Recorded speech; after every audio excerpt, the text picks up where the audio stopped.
commitments, including under international, with regard to international law, without delay. For its part, this Council must remain fully engaged in supporting these efforts and to implement its decisions. It should be ready to meet without awaiting the reports mandated by this resolution, depending on the developments on the ground, in order to ensure the proper progress through these stages, in particular the proper deployment of the temporary international stabilisation force. This is essential for establishing lasting peace and stability. Thank you. I thank the representative of France for the statement, and I'll give the floor to the representative of Somalia. Thank you, Mr. President. We have voted in favor of this draft resolution and extend our appreciation to the United States as penholder for its leadership and constructive consultations that have taken place throughout this process. Our support for this text reflects our enduring commitment to the Palestinian cause and our determination to alleviate the suffering of the Palestinian people. We commend President Trump's 20-point plan and creating Board of Peace as set out in the resolution and its endorsement by the participating states at the Sharm el-Sheikh conference, which enjoys the backings of 8 Arab and Islamic countries. We regard the establishment of International Stabilisation Force as an important step towards civilian protection and stabilization on the ground, as well as broader political efforts aimed at achieving a just and lasting peace. At the same time, we must register our serious concern regarding the absence of explicit reference to the two-state solution, which have been long exposed to be the only viable option for the peace between Israel and Palestine. We believe it's crucial and critical that the path toward a comprehensive peace explicitly reflects these established international parameters. We also note with concern the limited clarity in the text regarding the role of United Nations, humanitarian assistance, as well as the role of the Palestinian Authority in the governance arrangement toward the single, unified Palestinian state. A just and lasting peace can only be achieved by recognizing and upholding the two-state solution, which remains the foundation for a comprehensive resolution to the conflict. We are convinced these are central to any credible and sustainable solution. We reaffirm our solidarity with the Palestinian people and reiterate our steadfast support for the realization of an independent and a sovereign state of Palestine with Al-Quds al-Sharif as its capital in accordance with international law and relevant United Nations resolutions. Our delegation stands ready to work with the international community to ensure that this opportunity is not lost and that peace in the occupied Palestinian territory and the wider region becomes not just a possibility, but a reality. I thank you. I thank the representative of Somalia for the statement, and I'll give the floor to the representative of Greece. Thank you, Mr. President. Today is an important day for peace in the Middle East. At long last, after 2 years of bloodshed and suffering, this Council endorses a plan for peace. The bloodshed triggered by Hamas terrorist attacks of October 7, 2023, can finally come to an end. We were all greatly relieved that all living hostages were released and returned to their homes after 2 years of Hamas captivity. This outcome comes thanks to the diplomatic leadership demonstrated by the US and its unwavering commitment towards a diplomatic solution. Mr. President, history will take note of our collective decision here today. Since Greece first took up its position in the Security Council, we have been consistent in our calls for a ceasefire, for the safe and unhindered delivery of humanitarian aid at scale, and for the reinvigoration of the political process. The resolution just adopted lays the foundation for delivering on all the above. It prepares a path for a political process leading to the realization of the two-state solution where Israelis and Palestinians can live side by side in peace and security. It constitutes but the start of the process, opening the path for Palestinian self-determination and statehood as stipulated in the comprehensive plan. Importantly, as the plan stipulates, no one will be forced to leave Gaza. May the peoples of the region suffer no more, and may they finally live in sustainable peace, for they have suffered too much. Gaza's reconstruction and development is now also visible on the horizon. An empowered and reformed Palestinian Authority should return to the Strip as soon as possible and be in a position to exert effective control over Gaza and the West Bank. Greece, along with its European, Arab, and other partners, will spare no efforts to support the reform process of the PA. Hamas will have no role in any form in the governance of Gaza. May its terror never again be unleashed upon the Israeli people or undermine peace in the whole region. The now mandated International Stabilisation Force must work with Egypt and Israel and see to the effective training of the vetted Palestinian police force to be able to secure border areas, stabilize the security environment in Gaza, and protect civilians. A longtime friend of Israelis and Palestinians, Greece will study the modalities of the ISF as they unfold. In this regard, we are willing to play an active role, and we stand ready to contribute to Gaza's reconstruction and stabilization efforts. Mr. President, peace in the Middle East is a conceivable, achievable outcome, one which could lead to a more prosperous, safe, and more interconnected Middle East. This resolution endorses the plan to end the Gaza conflict and lays the framework to achieve enduring peace, security, and prosperity. The path before us is laid out. All parties must now tread it courageously, because peace lies at its end. It is a path worth treading. I thank you. I thank the representative of Greece for the statement, and I'll give the floor to the representative of Denmark. Thank you, Mr. President. After 2 years of brutal conflict in Gaza, the guns were finally silenced as the ceasefire entered into force on October 10th, a long-awaited pause that offers renewed hope after immense suffering and hardship. Our hope is that Israelis and Palestinians alike can now finally begin recovering from the horrors of war and the devastation it has caused. Denmark voted in favor of this resolution in support of President Trump's comprehensive plan to end the Gaza conflict.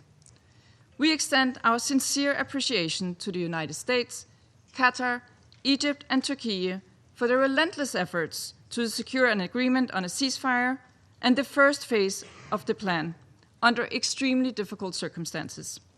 This plan represents our best opportunity to bring about lasting peace in the Middle East. A peace in which civilians in Gaza can live in dignity and safety. A peace in which Palestinians can shape their own future and where Gaza is reunited with the West Bank under a reformed Palestinian Authority as part of a two-state solution. A peace in which Israel is secure from terrorism and Palestinians and Israelis live side by side in stability, coexistence, and mutual security. Mr. President, bringing the Gaza peace plan to the Council was a welcome decision, and we thank the United States for their engaged approach during the negotiations.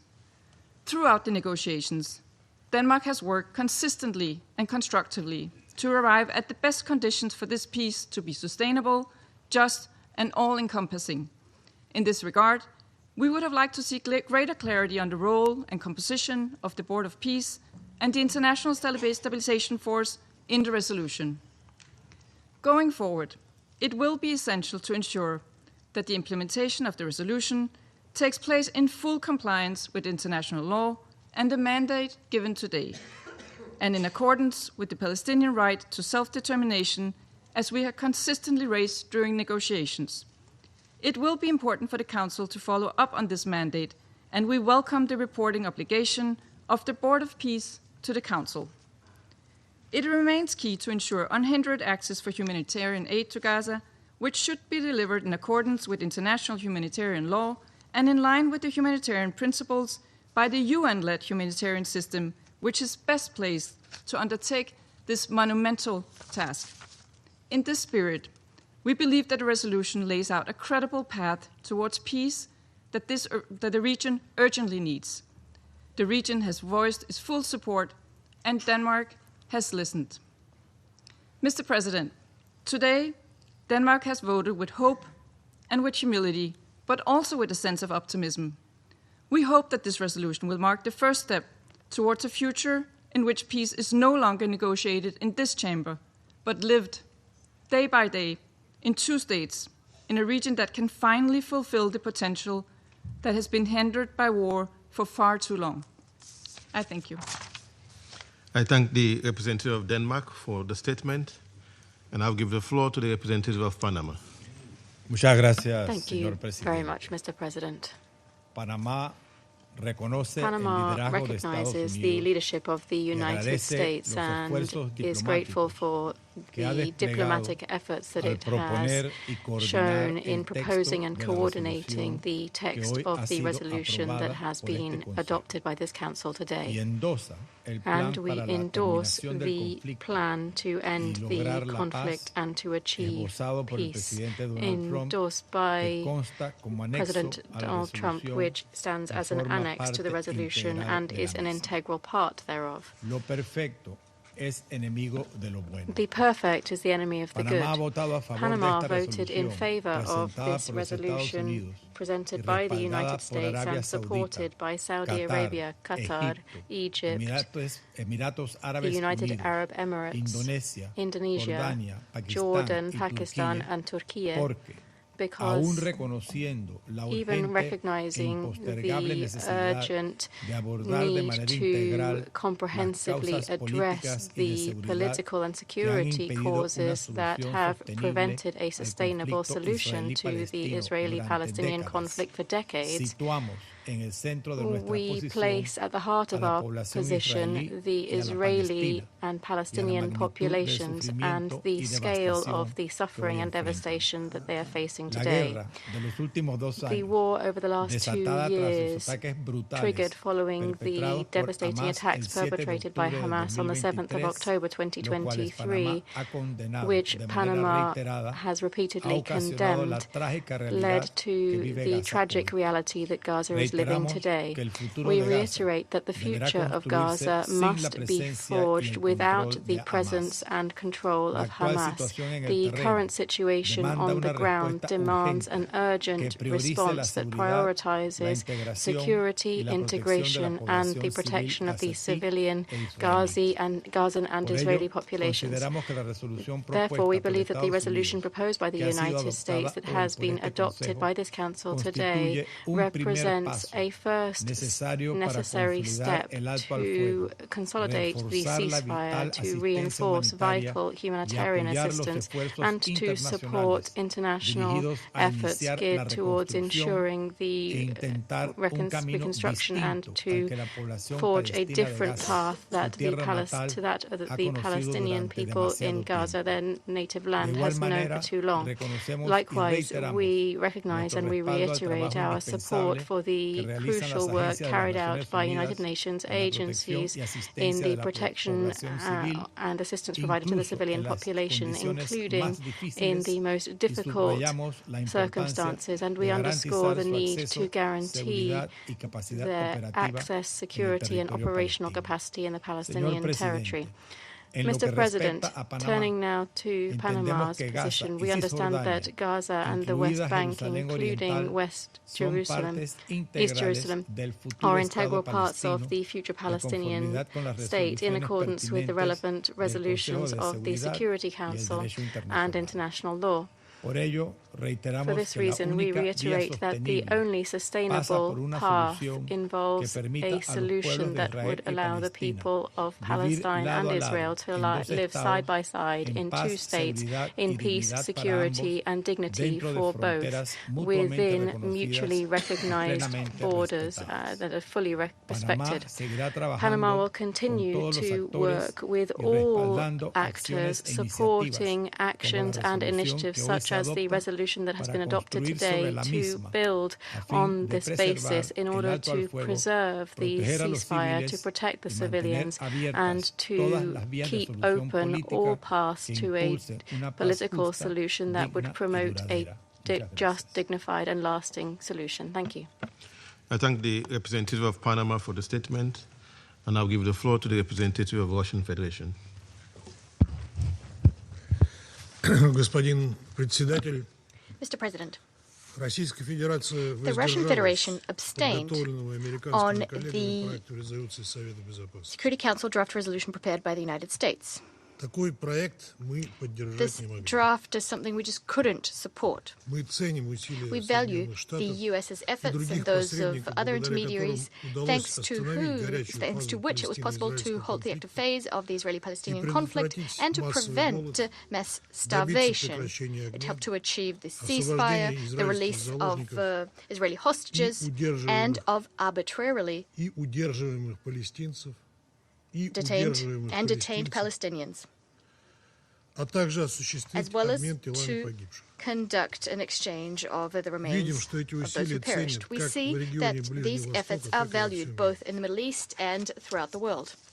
Having said that, when we're discussing Security Council's decisions, the Security Council being the principal charter body tasked with maintaining international peace and security, well, we shouldn't forget the responsibility incumbent upon the Security Council. That is precisely why, since the very start of negotiations on the draft, we have consistently insisted on Security Council members being granted a statutory role with the requisite instruments of accountability and control. Moreover, we took as our starting point the fact that the resolution must reflect a generally recognized international legal foundation, reasserting the fundamental decisions and principles, in particular that cornerstone formula, 2 states and 2 peoples.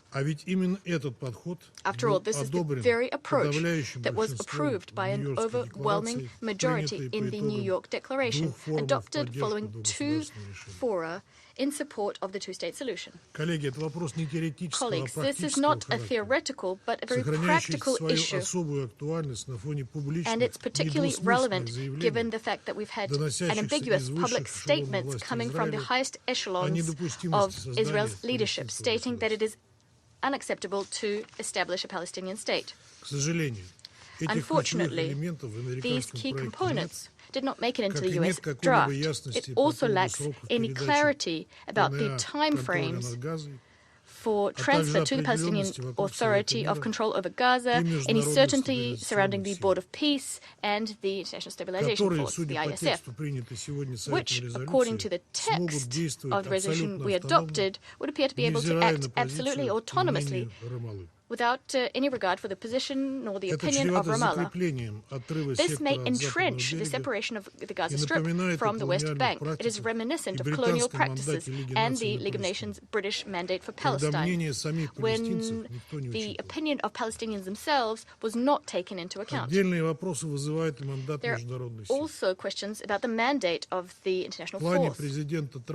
According to President Trump's plan, it didn't state that plan that the ISF would be involved in demilitarizing Gaza, nor disarming local groups, using all available means.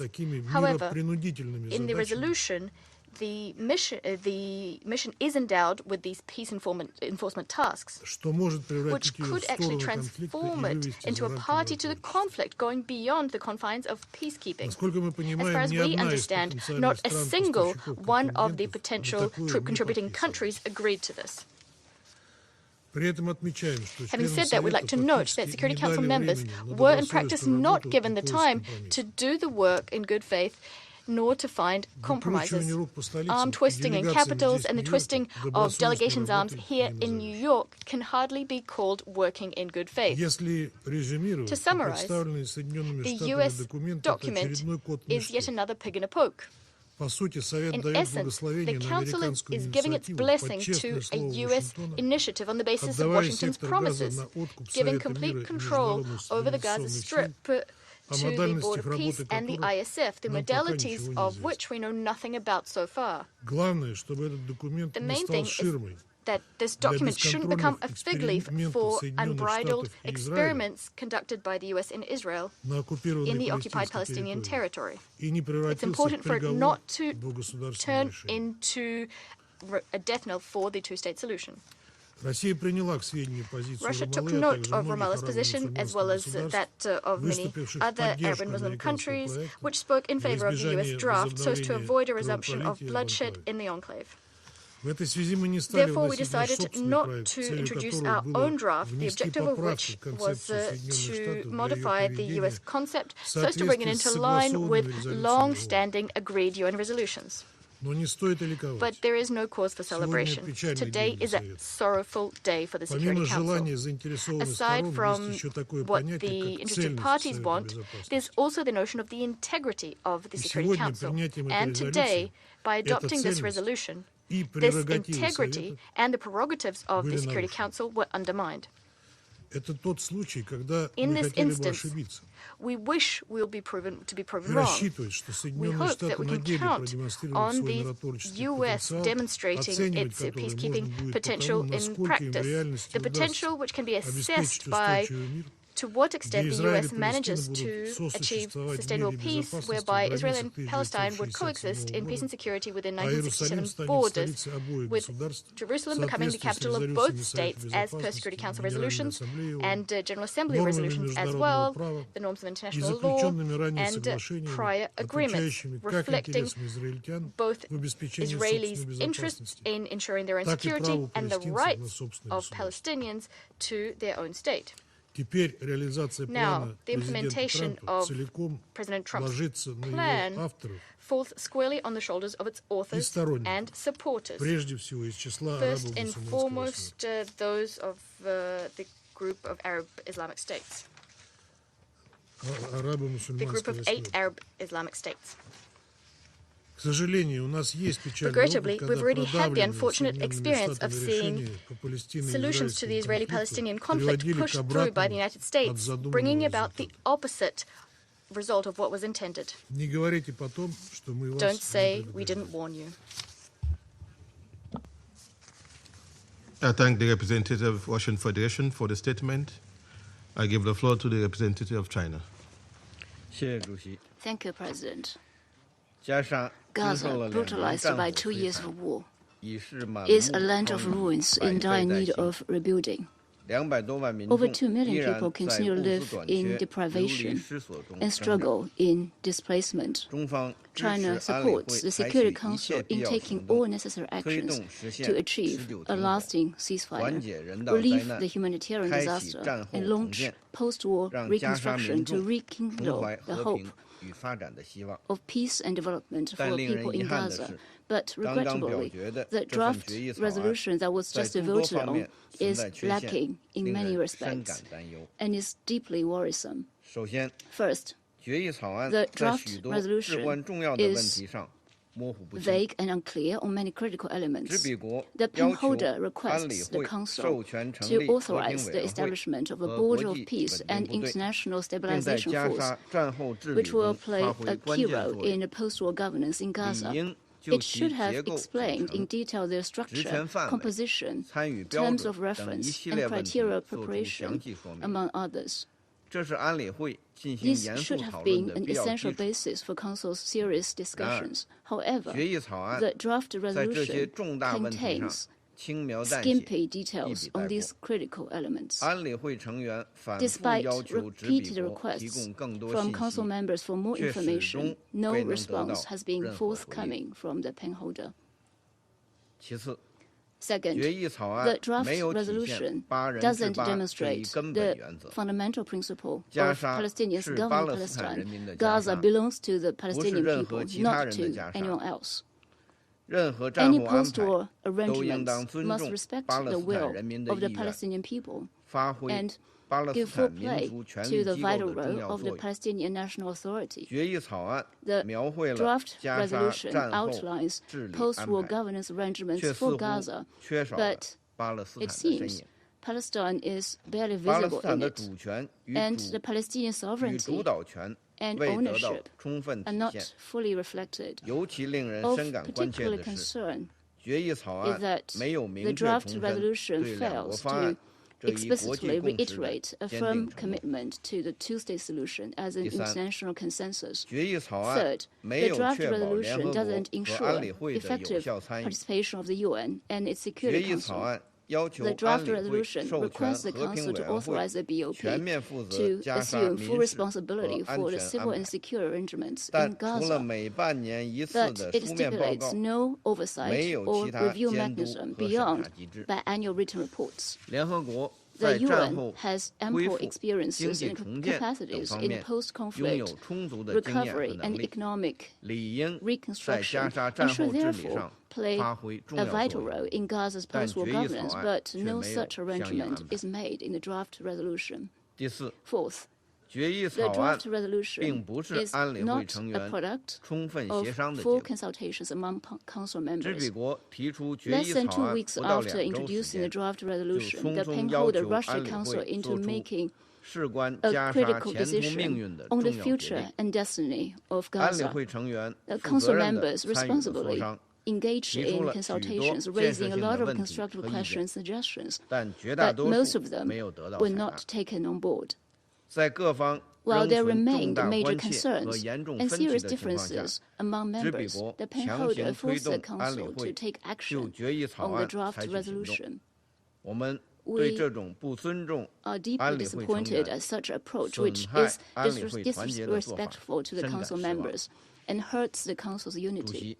President, notwithstanding the above-mentioned many issues in the draft resolution and China's major concerns about it, considering the fragile and severe situation in Gaza, the imperative of maintaining ceasefire, and the positions of the regional countries and Palestine, China abstained in the vote.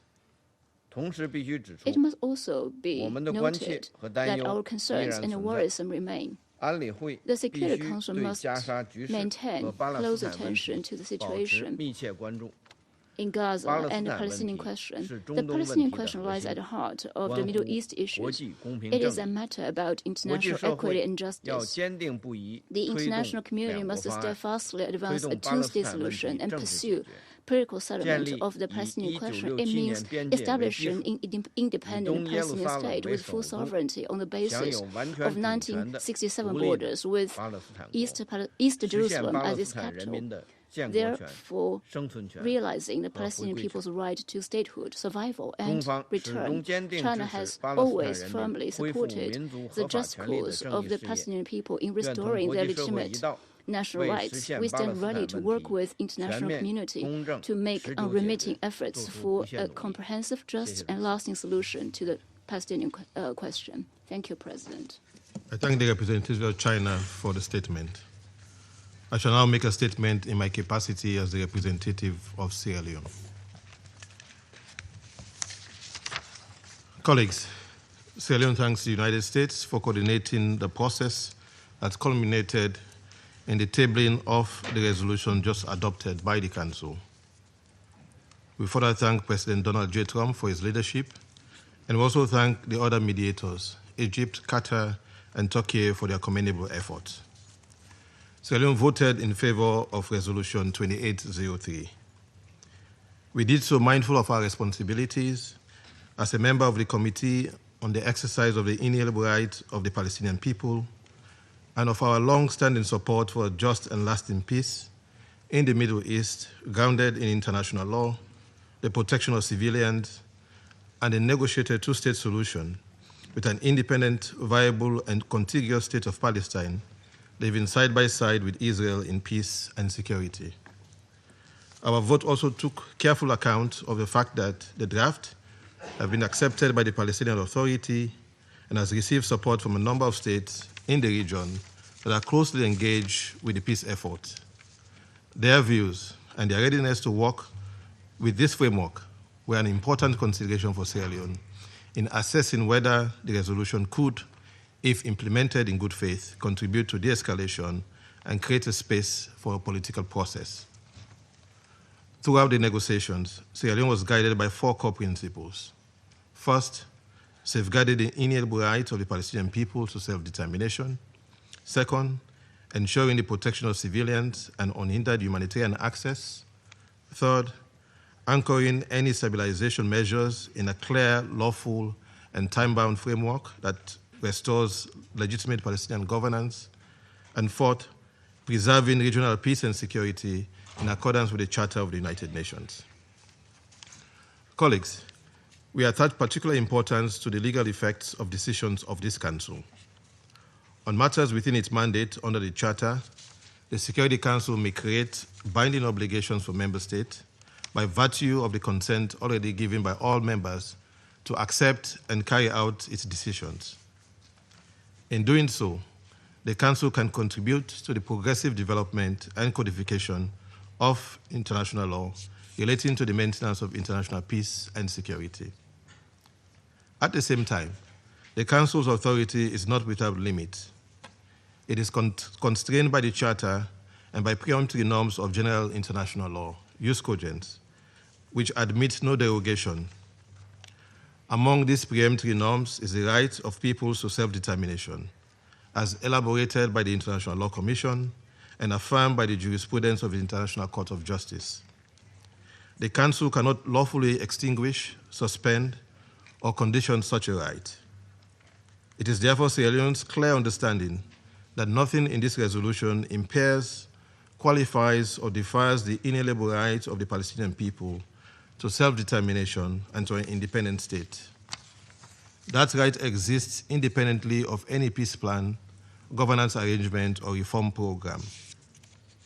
In accordance with the advisory opinions of the International Court of Justice on the legal consequences of Israeli policies and practices in the occupied Palestinian territory, the United Nations, including this Council, is called upon to operationalize that right, not to postpone it or dilute it.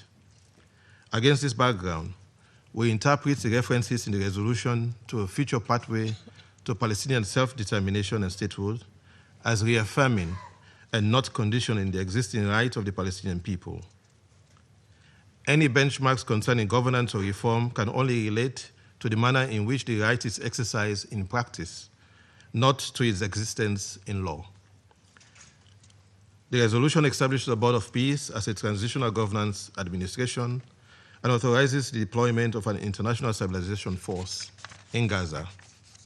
Sierra Leone engaged constructively on these aspects and submitted language, including a more explicit reference to Chapter 7, aimed at clarifying that the Council is not endorsing any form of substitution of one occupying authority by another, nor creating a new open-ended international administration detached from international law and from the legitimate aspiration of the Palestinian people. Although not all of our proposals were incorporated in the final text, we wish to place on record our understanding of its legal implications. First, we regard the Board of Peace as transitional in nature. It is a temporary framework intended to help stabilize Gaza, facilitate the implementation of the peace agreement, and support the re-establishment of legitimate Palestinian governance. It does not and cannot alter the status of the occupied Palestinian territory, nor confer or transfer sovereignty. Second, we understand the Council to be acting in substance under its Chapter 7 responsibilities for the maintenance of international peace and security, particularly with respect to authorizing the International Stabilization Force. The powers conferred on the ISF must be exercised in accordance with international law, including international humanitarian law and international human rights law. Third, the Board of Peace and the ISF function within and not outside the framework of the law of occupation and the applicable rules on international responsibility.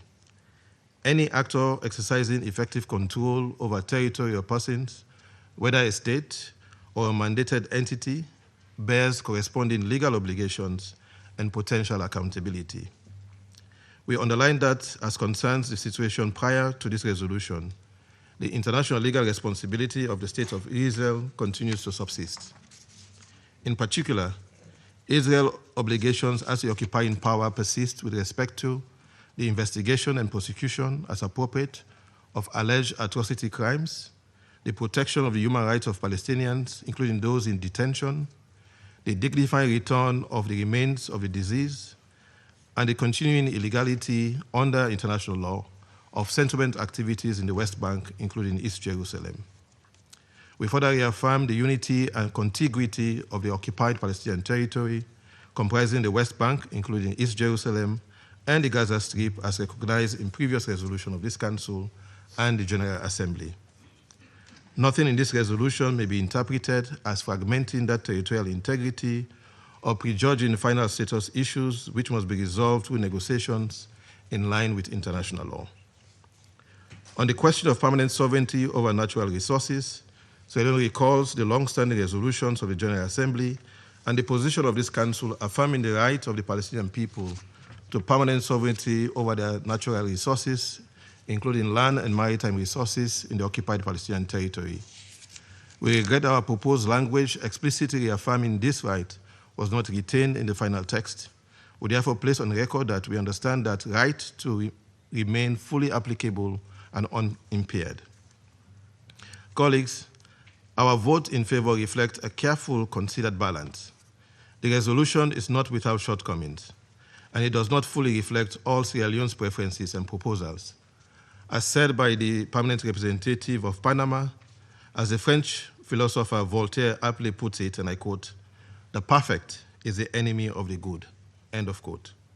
However, taken as a whole, and bearing in mind its acceptance by the Palestinian Authority and the support expressed by key states in the region, we are of the view that the resolution contains elements, if implemented in good faith and in full conformity with international law, can help consolidate the ceasefire, strengthen the peace agreement, improve humanitarian access, and create conditions for early recovery and reconstruction in Gaza while contributing to regional stability.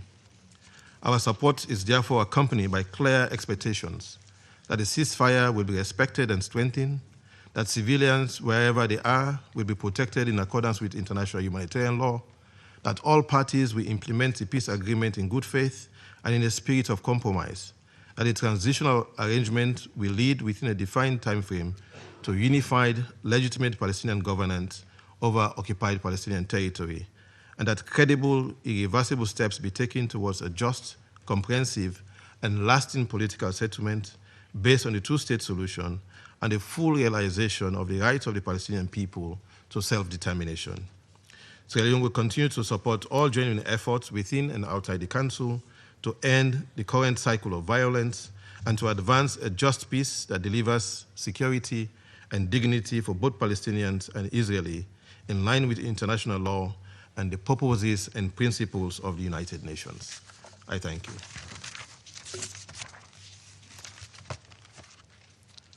I resume my function as President of the Council. There are no more names inscribed on the list of speakers. The meeting is adjourned.